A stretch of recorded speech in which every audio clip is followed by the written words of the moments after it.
Today we're going to be talking about biofuels. This presentation is presented by me, Leah Sparks.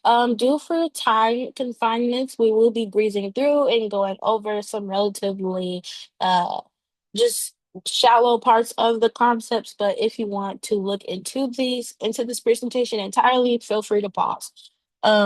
First, talking about what are biofuels. Biofuels are renewable fuels made from organic matter such as plants, algae, and or and animal or agricultural waste.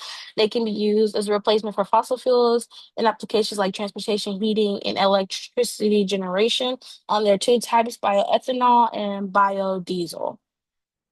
This is pretty much a quick overview of what the process looks like. Plants go through photosynthesis, they're turned into crop waste, and then they're fermented in factories and processed and turned into biofuel. There's two types or classifications for biofuels. You have the first generations, which are derived from food crops, and then you have your second generations, which are more advanced biofuels produced from non-edible biomass. Bioethanol is an alcohol-based biofuel. It is created from yeast fermentation of plant-based materials like sugarcane, corn, and agricultural residue, making it a sustainable alternative to fossil fuels. Fermentation is yeast added to the sugar solution, sealed in an oxygen-free environment. When the yeast metabolizes, it turns into fermentation, which is a catabolic process. And then the process converts the simple sugars into ethanol and releases carbon dioxide. Um, the way that biofuels or bioethanol impacts our carbon footprint is the most important thing to note is that ethanol can significantly lower our carbon footprints compared to fossil fuels because the carbon is released upon combustion. Um, that was captured from the atmosphere by the crops it's made from. However, the impact depends on its production, with lower emissions achieved through efficient processes, but higher emissions possible if land is cleared for crops or fossil fuels are used for production.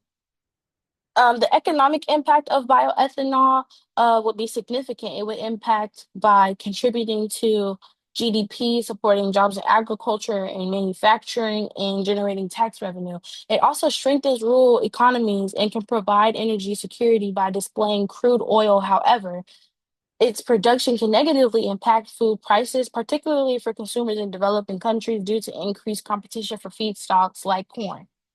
Ways to spread the word would be through global recognized days like World Biofuel Days, government and agency initiatives, media campaigns, research, and public opinion slash public debates or conversations. My overall analysis is that it's safe to say that bioethanol is a type of biofuel that can have significant positive effects on the economy of our world.